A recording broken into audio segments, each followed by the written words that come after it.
Ladies and gentlemen, the following podcast is set for one episode. Your host from Columbus, Ohio, is Michael Kirk. Welcome to the Outlaw Mudcast.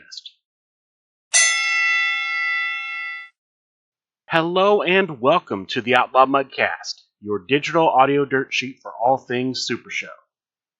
Top story this week is going to be the Project Spider update, but because the Project Spider update won't be released until later Sunday night, I'm recording this on Sunday, I'll have to tack that on at the end of the show. So look forward to that at the end of the show. The next story I think is important to bring up is Super Lucha Weekend. Let me go through very quickly Super Lucha Weekend recap. It starts Friday, December 12th at Rip and Ship Arena in Long Island, New York. They're going to have a free Super Lucha event starting at 6:30 p.m. They will provide all of the materials. They'll provide the competitor, they'll provide the 1 through 30 deck. It doesn't say dice here. Maybe you want to bring your own dice just in case. Reading they'll provide materials makes me think they should provide dice, but just in case, bring your own dice. Saturday, December 13th, there's a Learn to Play event. It starts at 1 p.m. like the Friday night event. All materials will be provided. Same thing goes for dice. For both of these events, Friday night and Saturday afternoon, players will receive a random competitor at sign-up, and there will be prizing for the top 4 players in the event. Saturday night, December 13th, there's going to be a number 1 contender event. It's going to be $10, but if you buy your ticket to the Create a Competitor tournament on the 14th, on Sunday, that will be included in the price of that ticket. So $10 or nothing if you're buying a ticket to the Create a Competitor tournament on the 14th. 4 p.m. start time. There will be a sign-up promo. The top 4 players in this event will receive, as their prizes, Super Lucha cards created featuring them as Super Lucha luchadors. If they've already created a Super Lucha competitor, it will probably be that one. If not, they may be getting made into Super Lucha. The winner of this event will get a future shot at the Super Lucha Championship. That could be the Store Super Lucha Championship or the LFF Super Lucha Championship.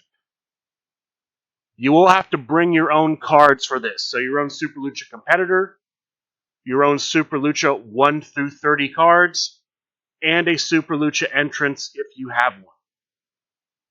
There are no Super Lucha spectacles, so there will be no spectacles in this event. Sunday, December 14th, it'll be a Create a Competitor tournament. The winner will be able to create, I believe, a Super Lucha competitor in Supershow the game. It might just be a competitor period, but you will be able to create a competitor for Supershow the game. $30 entry fee includes the ticket to the number 1 contender event on Saturday. This has a 1 p.m. start time. There will be sign-up promos for this event. You also receive a Lucha Pack. I believe that's one of these sealed competitor packs where you're just getting a random competitor out of, I want to say there's 12 different possibilities. I could be wrong on that.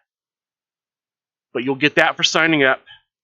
There will be prizes for the top 16. The top 4 will receive the same art prize as in the Saturday night event. And then the winner gets to create a Super Show competitor.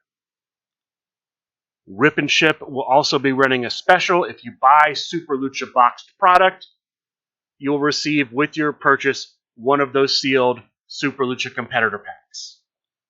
This is going down this weekend coming up. Rip and Ship Gaming, 1883B Deer Park Avenue in Deer Park, New York. In addition to the events, there will be a number of featured matches. There's going to be a contender match between Le Penguin and the Flame Fighter, where the winner gets a future shot at the LFF Trios Championship. There's going to be a defense of the LFF Triad Championship. I don't have any details other than your current champion is Johnny Eldorado. There's going to be a defense of the LFF Underworld Championship. The SRG boss, the current Underworld champion, will be attempting to retain the championship against challenger, the Chosen One, Colby Cram, and just announced the LFF World Heavyweight Champion, the prize fighter, Simon Davner, will be at Rip and Chip Arena that weekend. So he'll be defending that championship sometime between December 12th and December 14th. No idea when, no idea who the contender will be, no idea who his challenger will be yet. Unfortunately, unless that comes in before this show is published, I'll be reporting on who the challenger was when I report on the results of the championship match. That's what I have right now for the Super Lucha Weekend at Rip and Chip Arena. Sticking with in-person events, I have a little update about Sunshine SmackDown. Sunshine SmackDown is going to be a creative competitor tournament January 17th, 2026 at House Rules Gaming in Kissimmee, Florida. For players going to Sunshine SmackDown, there are going to be some non-Supershow events going on that weekend. First, they're going to take a trip to Disney World Friday, January 16th. If you want to go with the players who are going to Disney World, reach out to Bob Dunn, let him know by December 18th that you want to be part of that trip, and he'll make the arrangements. He'll give you what you need to know to go on that trip. There's also going to be a wrestling event after the Creative Competitor Tournament on the 17th. It's Yao, a tribute to Jaka. If you want to go to that, let Bob Dunn know. This wrestling event will feature LFF competitor TJ Marconi. He will also be at the CAC tournament. So if you want to go to the Disney World trip on January 16th or the wrestling show on January 17th, reach out to Bob Dunn. Let him know as soon as possible. In the case of the Disney World trip, he needs to know by December 18th. That is a week from Thursday as I'm recording this. Sticking with events, the big online Faction Wars play event is starting up. Team rosters have already been set. We are getting ready to have the competitor draft. Each team will draft, I believe it's one of 7 competitors from 7 different divisions, things like the World Division, Underworld, United States, Intergalactic, so on and so forth, as well as a Tornado Tag Team and a Trio to play in the Faction Wars event. Last Wednesday on Talk of the Universe, they randomly chose the draft order for the Faction Wars competitor draft.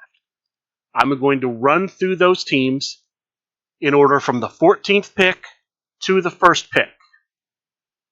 They chose the draft order the way they usually choose these random orders. They listed all 14 teams on a wheel, on a computer program. They spun the wheel 14 times. Every time someone was picked, they came off the wheel. The last team remaining was the first pick. This should be a snake draft. So in round 1, the first pick gets the first draft, and then it goes in number order through pick 14. In round 2, the 14th team gets the first pick, and it goes in reverse order. So the 13th gets the second, 12th gets the third, until the last pick is team number 1, and then it just goes back and forth until every team has drafted every competitor they need for Faction Wars. I'm assuming it's a snake draft. That's traditionally how they have done it in the past. They've also done it in the past if a team misses a pick or picks someone who has already been picked, they'll take a penalty. They'll have to make that pick up at the end of the draft once all the other teams have finished their picks. They can't fix it in the moment. That's traditionally how it's done. We'll see if they end up sticking with those rules for the snake draft and the penalties, or if they do something different. Here are the teams. The 14th pick in the draft will go to the Refinery. The 13th pick, The Line. The 12th pick, Star Maker Productions. 11th, Think Tank. 10th, Baroner Patrol. 9th, Burning Dumpster Scrapyard Misfits.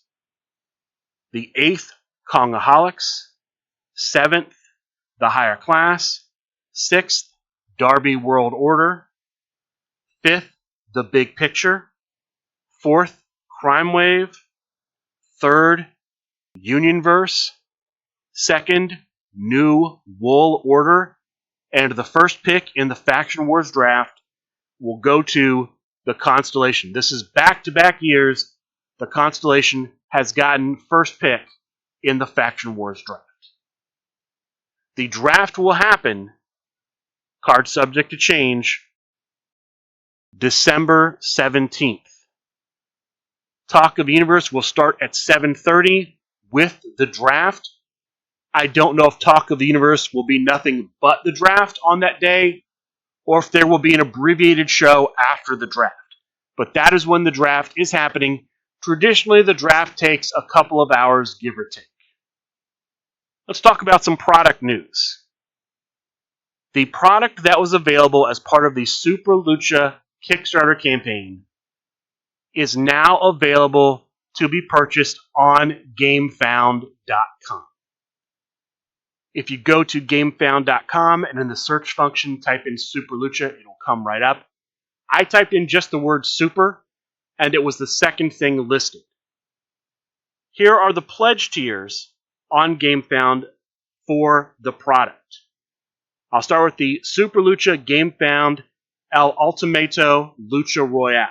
$99 for this.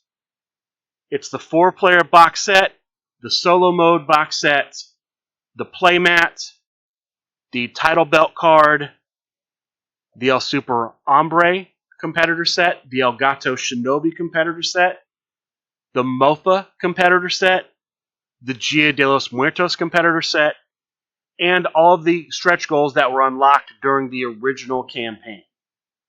You get all of that for $99. You can get just the Super Lucha Solo Mode box set for $29, the 4-player box set for $39. The 4-player box set includes the El Gato Shinobi competitor and the stretch goals. The Solo Mode box set also includes the El Gato Shinobi and the stretch goals. $29 for the solo mode, $39 for the 4-player box set. For $59, you can get the 4-player box set with the playmats, the title belt card, El Super Hombre, El Gato Shinobi, and the stretch goals. That's the next tier. You can get the Create a Card tier, the Create a Super Lucha card, $199. It's everything in the tier I just talked about. Everything in that $59 tier, plus the ability to create a card. There's a Create a Super Lucha Luchador tier for $899. It's everything in the $59 tier, plus the ability to create a Luchador. There's a second wave for creating a Super Lucha Luchador, so if the first wave sells out, you can still get the second wave. And then there's also a retail package wave for $239 for retail stores. I'm not going to go through that. All of that's available on GameFound.com. You can pay for these in installments. They do have a stretch pay installment option.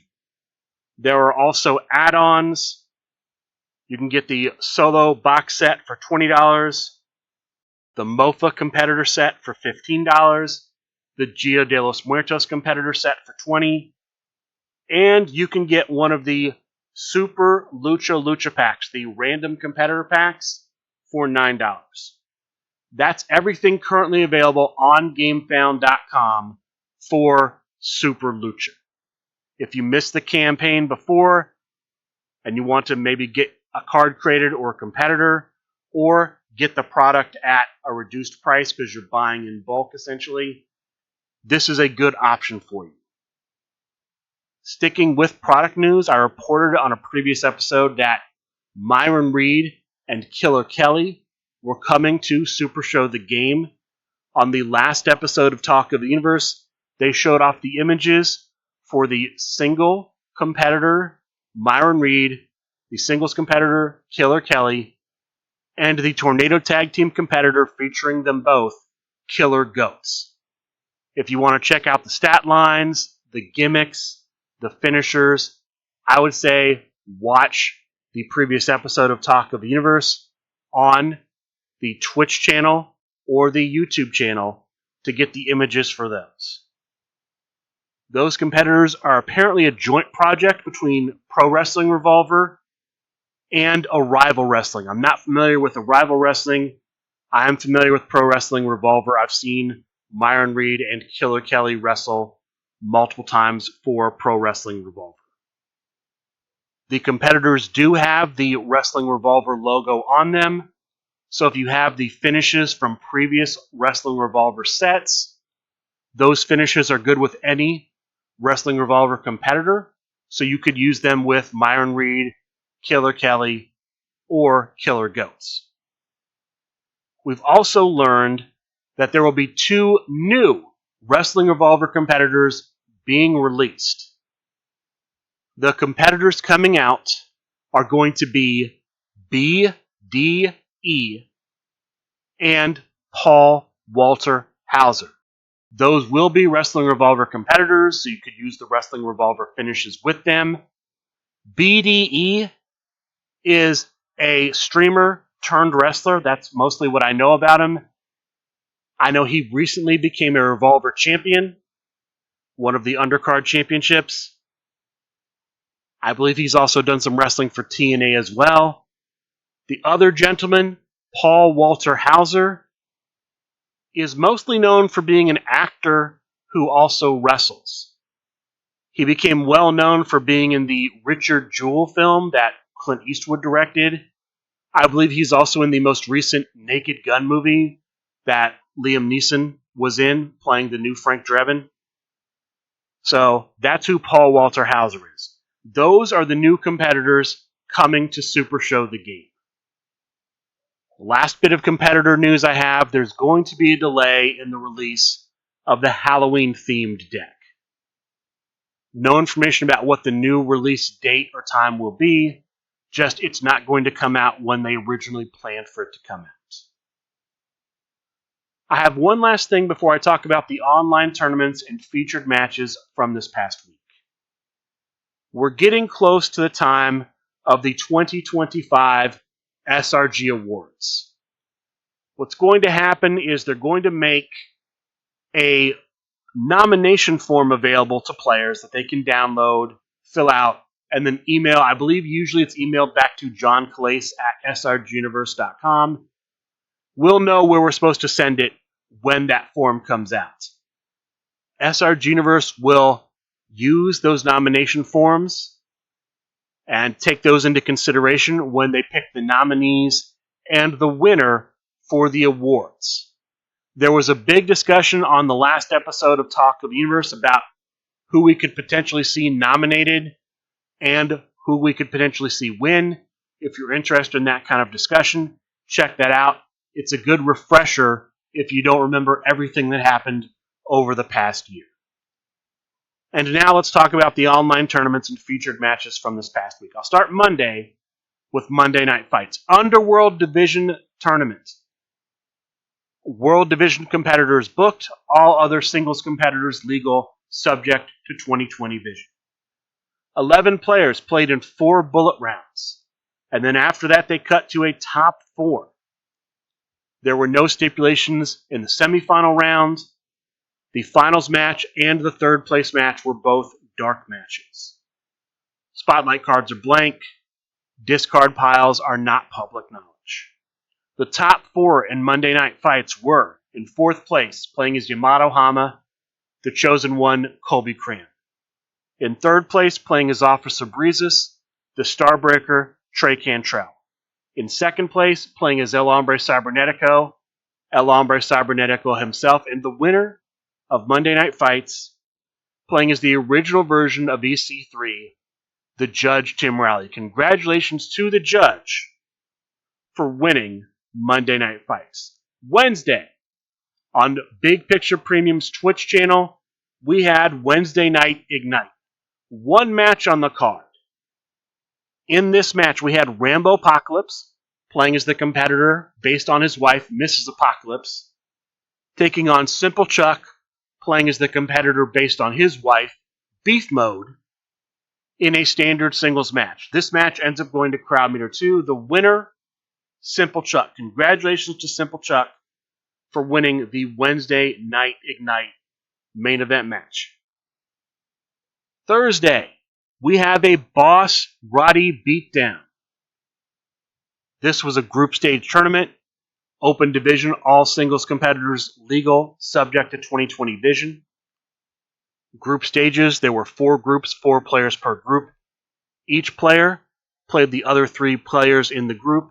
Top 2 records per group advanced to the top cut. In the group stage portion, players had 4 entrance cards. They could only use 1 entrance card during the match. And then if they used it for that match, they could not use it for the remaining matches in the group portion. If they make the top cut, it resets. They can use the entrances again, but once that entrance is used, they can't use it for the remaining matches in the top cut. Same thing with spectacles. They could bring 4 spectacles into the tournament. If they used 1 during the group stage portion, they couldn't use it again during the group stage portion. If they used 1 during the top cut portion, they couldn't use it again during the top cut portion. You also couldn't use the extra life spectacle if you still had one. There were stipulations in the top cut in the quarterfinal round. The stipulation was New York rules. In the semifinal round, it was steel cage. In the finals match, and I believe in the third place match as well, steel chain was the stipulation used. I apologize if I have the order on these wrong, but those were the stipulations used in the top cut. The top 4 were, in 4th place, playing as Raven, Sam Stanton. In 3rd place, playing as Father Light, the Screaming Dancy. In 2nd place, playing as Faye Dragon, HR, and the winner, playing as Mr. Hyde, TVA Commissioner Drew Madsen. Congratulations to the Commissioner for winning the Boss Roddy beatdown. In addition to winning prizing for himself, all of the other players in the group that Drew Madsen played in during the group stage, they will receive prizes because he won the event. That is usually how it works in Boss Roddy beatdowns. Friday, Ron Rumble tried out a new match type he's working on, a Survivor Birdcage match. Here are the rules for the Survivor Birdcage match. Now, these are not the rules they played using. They played with a very similar set of rules, but based on the playtest, here are the rules coming out for Survivor Birdcage matches. If a player is eliminated, they remain out of the match for 3 turn rolls. They clear the cards in the tunnel against the player that eliminated them, so those cards leave play. Before the 4th turn roll, that player shuffles the rest of their cards into their deck, draws 3 cards, and continues the match. A player scores 1 point by eliminating another player. At the end of the match, the player with the most points wins. If there's a tie, it goes to sudden death. The 2 players face off, crowd meter 7 in effect. first elimination wins the match. There are no entrances or spectacles in this. There's no saving, protecting, or double teaming. And it's designed to be played with 5 people. You're going to start with 2 players, and then 3 will enter the match as the match goes on. Bump in is in effect in the Survivor Birdcage. At crowd meter 0, no countouts, no disqualifications, maximum hand size 6. The crowd meter increases after 6 turn rolls. At crowd meter 1, hand size goes up to 7. The crowd meter increases after 6 turn rolls. The first entrant, which will be player number 3, draws 3 additional cards, so they start with their normal 3, plus an additional 3, plus any they might draw off their gimmick. Their first turn roll is plus 2. At crowd meter 3, the hand size goes up to 9. All finish rolls are plus 1. Crowd meter increases after 6 turn rolls.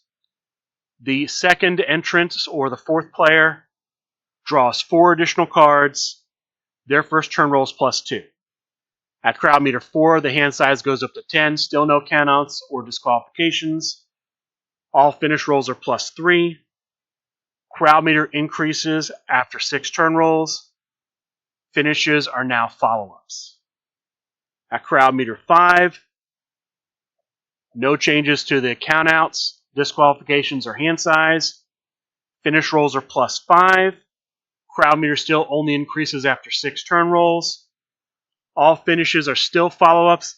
And now they have the added text, your opponent is eliminated.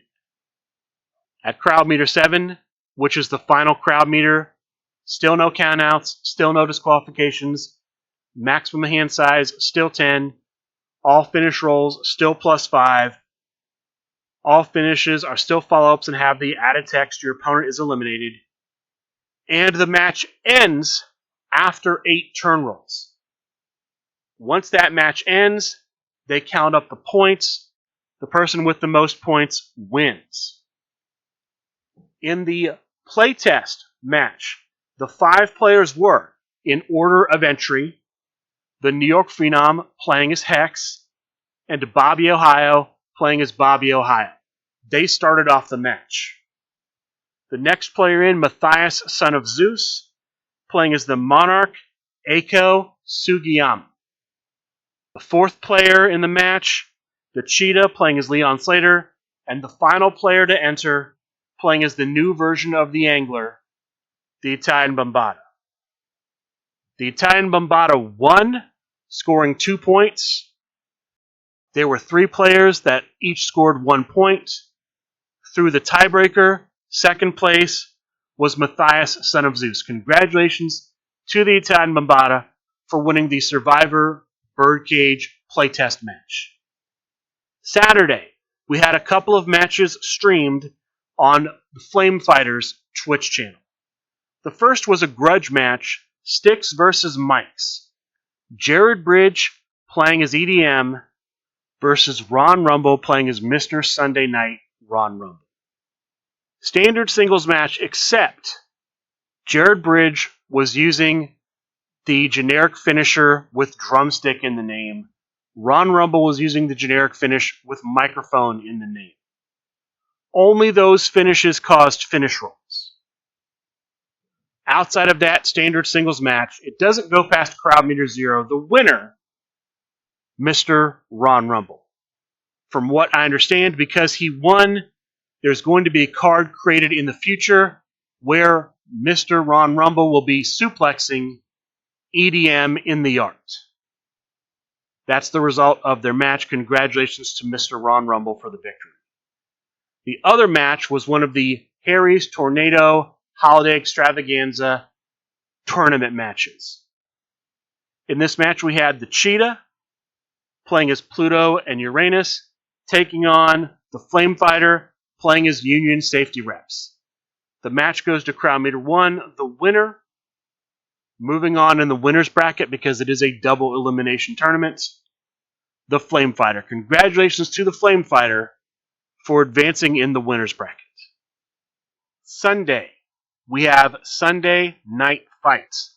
Only one match on the match card, a match for the LFF Tag Team Championship. The challengers were supposed to be the team representing the Crime Wave of Brian Wait For It Schmidt as Deathmatch King Matt Cardona and Fotista as I believe the original version of Fotista, the one where the art is based on Drax from the Guardians of the Galaxy movies. Fotista could not make it, so the Centipede stepped in and became his partner. They took on the champions from the higher class, Colby Cram playing as Raven, the Grump playing as hardcore Alexander Slamilton.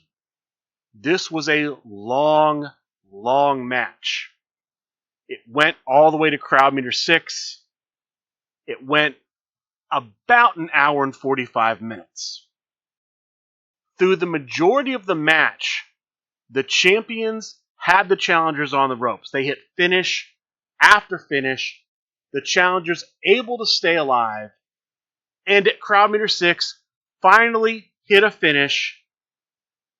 The champions were unable to use a save roll and break out. And so the winners and new champions representing the Crime Wave, Brian Wait For It Schmidt and the Centipede. With this win, Brian Schmidt becomes a Grand Slam champion, having been an LFF World Heavyweight Champion, an Underworld Champion, a Tornado Tag Team Champion, a Trios Champion, and now the LFF Tag Team Champion. Congratulations to him. Congratulations to the Centipede for becoming the new LFF Tag Team Champions. Great reign from the Grump and Colby Cram. So honorable mention to them. Hats off. Congratulations once again to the new champions. After this, we had an update regarding Project Spider. Here are what I would consider to be the highlights from that. I would check out the end of the Sunday Night Fights broadcast for a little more detail, but here are the broad strokes. First, we have a new stipulation pool for tournaments from now until the next Project Spider update, which should be somewhere around March. This is the pool of stipulations that will be used in online tournaments, in-person tournaments like Create a Competitor events, if they're going to have stipulations and they don't announce ahead of time a different pool. This is the general pool these events will draw from. The 4 new stipulations in the pool are ladder match, Liger's Den match, lumberjack match, and last competitor standing. This is replacing the pool that had been in effect, the steel cage, steel chair, steel chain, and ring of fire pool. It's now lumberjack, ladder, last competitor standing, and a Liger's Den. Of course, main event stipulation, no disqualification stipulation, and a dark match stipulation are always in the pool. Now, regarding changes to the divisions, here's what we have. 2 competitors have been directly promoted to the World Division. The Super Lucha version of El Super Hombre and Draculina and Calliope, also a Super Lucha competitor. Those bypass the Underworld Division. They go straight from the Super Lucha Division to the World Division. We also have 4 competitors get promoted from the Underworld Division to the World Division.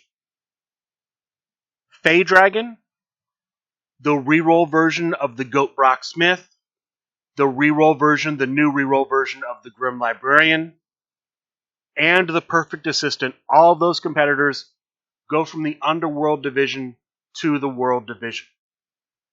With 6 competitors going to Worlds, 6 have to come out of Worlds and go to Underworld. So Candyman Dan, Mimic, the Tartan Terror, Johnny T, Zack Sabre Jr., and the original 2020 version of Funtime Bob all go to the Underworld division. We also have 6 competitors get promoted from other divisions into the Underworld division. Those competitors are the Super Lucha version of Snake Pit, the Grand Pack version of Practice Site, Mr. Hyde, the Grand Pack version of the Memes Dealer, Mayor of the Chain Gang, and Joe Hendry. Those go in to the Underworld division. 8 competitors therefore leave the Underworld division. 5 of the competitors go to the United States division. The original version of Donation, the Phenomenal Son Nicola Mai, Salty Sailor, the Italian Bombata, and the Master Strategist. All of those leave Underworld, go to the US division. King Kong Dundee and Hamish Macbeth leave Underworld and go to the Hardcore division, and the Ikuzo competitor Eva Firecat leaves Underworld and goes to the Intergalactic division. All of these changes will be reflected in the Supershow app. These will be the divisions in effect for the Faction Wars draft. I'm not sure how this is going to affect Super Lucha Weekend. We had 3 competitors that were Super Lucha competitors get promoted. El Superhombre, Snake Pit, and Draculina and Calliope. I don't know if this makes them ineligible for Super Lucha Weekend. We'll have to see. With 6 competitors being promoted to the Underworld division, the players most responsible for getting them promoted will be entered into a tournament where the winner will get a shot at the LFF Underworld Championship. There are 9 players responsible for promotions. For Super Lucha Snake Pit, we have 2, Chugonomics and John Polverino. For the Grand Pack version of Practice Site, we have 2, Ricky Riot and Practice Site himself. For Mr. Hyde, we have 2, Dr. Pollywood and TVA Commissioner Drew Madsen. For the other 3, for the Memes Dealer, the Grand Pack version, we have the Memes Dealer himself. For Mayor of the Chain Gang, we have the Foreman. We would also have Bob Dunn as the Underworld General Manager, ineligible for the tournament. And for Joe Hendry, we have the Enforcer, Larry Beadnell. These 9 people will play in a 4-round bullet round tournament. After the 4 bullet rounds, the top 2 players will face off. The winner of that match will get the shot at the LFF Underworld Championship. Players can change their decks between matches. They have until February 1st to get their matches completed. To resolve the diversity issues, because there are 3 competitors where 2 players are both playing that competitor, those players will face off in the first round. It'll be Snake Pit versus Snake Pit, Practice Site versus Practice Site, and Mr. Hyde versus Mr. Hyde in the opening bullet round of this Underworld tournament. Those are the main points coming out of the Project Spider update. As far as things coming up for next week and beyond, we're going to have Monday night fights. We're probably going to have a Chibi's Seasons Beating tournament on Thursday. We should have Dojo Tuesday night. I believe we're going to have an LFF Tri-State Tag Team Championship match Wednesday after sometime around Talk of the Universe. The team of Boompool will be defending their championship against Sam Stanton and I believe his partner, the Centipede. Again, card subject to change there. On the Big Picture Premium Twitch channel, we should have Stacked Card Wednesday night, and they're going to have a special Friday night match for the LFF Hardcore Championship. Challenger Possum Kang is going to take on the LFF Hardcore Champion, Zach Ashley, 10:30 Eastern, Friday, December 12th. Sunday, December 14th, on Sunday Night Fights, we're going to have an LFF Global Championship match.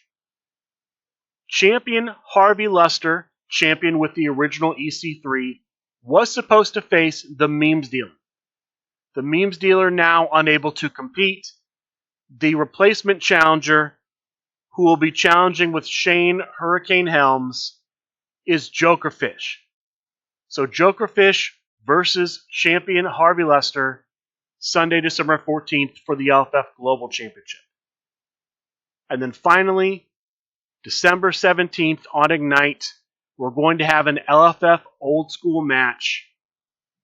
I believe it's going to be Hunk Homeland, the Unreal American, versus D-Generation Ref. Watch the SRG Super Show discussion group on Facebook. Watch supershowthegame.com for more information about any upcoming tournaments or events that might happen this week. If you want to sign up and participate, that's the best source of news for that. With that being said, that is going to do it for this week's episode of the Outlaw Mudcast. I would like to thank all of you for listening, and good day.